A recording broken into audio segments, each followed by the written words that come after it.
A gente conversa ao vivo agora com a Francisca Lucena, ela que é coordenadora de estudos de avaliação de políticas sociais do Instituto de Pesquisa e Estatística do Distrito Federal. Francisca, muito obrigada pela participação. Bom dia, bem-vinda. Bom dia, Ariane, Diego e aos ouvintes. Agradeço o convite de vocês. Muito obrigada a você. A gente bate esse papo porque um levantamento, são vários os levantamentos feitos pelo Instituto de Pesquisa e Estatística do DF, mas um deles trouxe dados bastante importantes. Ele destaca que 38,6% das crianças de até 6 anos de idade aqui no DF passam mais de 2 horas por dia em atividades envolvendo aparelhos eletrônicos. É isso, Francisca? Traz para a gente um pouco dos achados desse levantamento. Sim, é isso mesmo. Esses são os resultados que nós encontramos em uma pesquisa com cuidadores de crianças de 0 a 6 anos. Gostaria de lembrar que a recomendação da OMS é de que crianças de até 2 anos não deveriam ser expostas à tela de maneira alguma. E de 2 a 5 anos, elas deveriam permanecer por no máximo 1 hora. E a partir dos 5 anos até os 17, até 2 horas por dia. Então, os resultados realmente surpreenderam, pela intensidade com que as crianças estão sendo expostas às telas.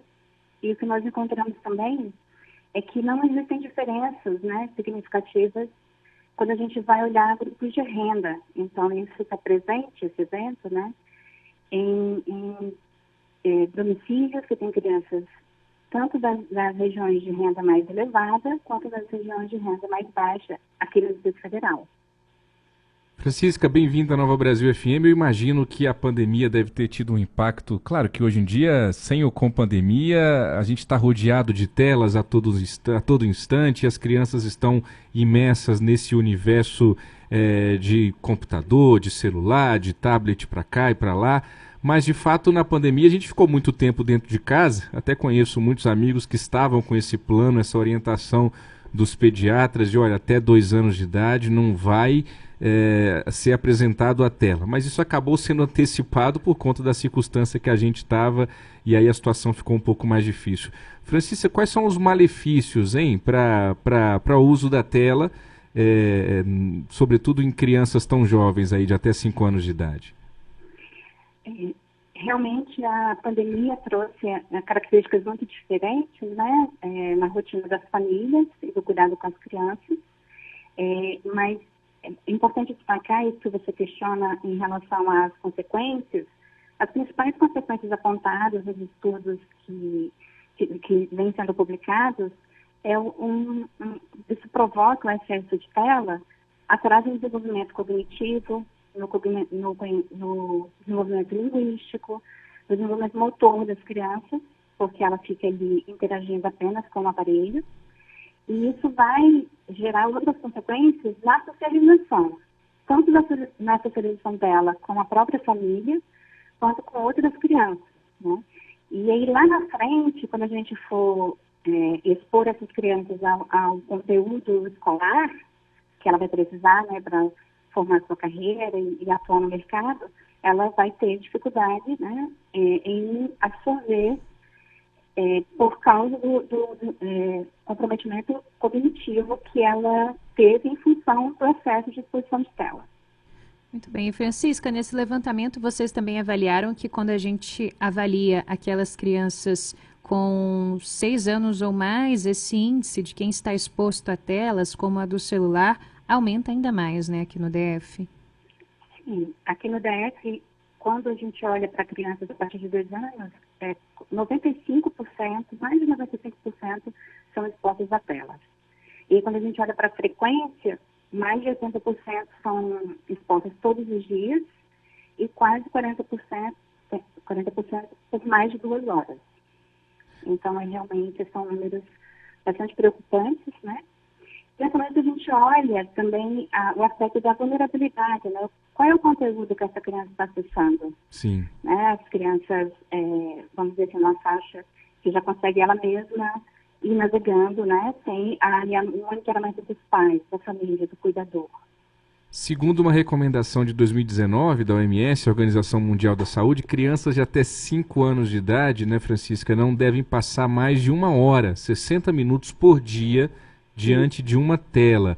A gente também não tocou nesse assunto, mas é importante a gente ressaltar a questão da saúde mental, né? Uma criança na tela vai ficar, deve ficar mais nervosa e tem toda a questão da ansiedade, tudo que a gente está vivendo também em relação à saúde mental, né, Francisca?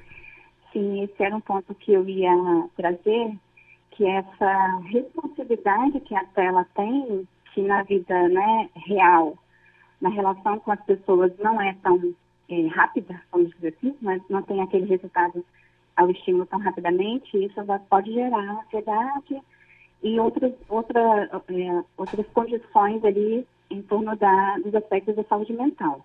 E tem também uma outra questão que vem sendo bastante estudada, que é relacionada à obesidade e sobrepeso das crianças ainda muito jovens, por causa do tempo que ela fica em exposição de tela e não está se movimentando, fazendo aquelas atividades, né, de interação com a família e com outras crianças que levam a possibilidade de se movimentar mais, né, então gastar energia, que a gente observa, né, com as crianças que estão interagindo com as demais. Então, esse ainda é um outro fator que se soma aí aos fatores, né, de maior risco, né, que vão gerar no futuro consequências, não só para as crianças, como, por exemplo, para o sistema de saúde, uma vez que a gente vai ter, né, mais chance, a criança vai ter mais chance de desenvolver doenças crônicas não transmissíveis, que vão precisar de uma intervenção em saúde também. É um quadro realmente muito preocupante que exige disciplina dos pais, né? Essas crianças ainda muitas vezes não têm condições de escolher e de saber o que elas querem, o que elas não querem, o que é bom, o que não é. Então você que é pai, você que é mãe, que está ouvindo a Nova Brasil FM, precisa trabalhar essa disciplina aí em relação às telas, porque as consequências são de fato assustadoras. Francisca Lucena, coordenadora de estudos de avaliação de políticas sociais do Instituto de Pesquisa e Estatística do DF, muito obrigado pela participação. Até o Dr. Rafael Buta, que é nosso colunista aqui também da Nova Brasil FM, manda uma mensagem, está acompanhando a entrevista e nos pergunta aqui, nos provocando, Francisca, como vai ser o futuro de crianças que não brincam com outras, né? Muito obrigado pela sua participação. Muito obrigada pelo convite e até logo. Obrigada, Francisca.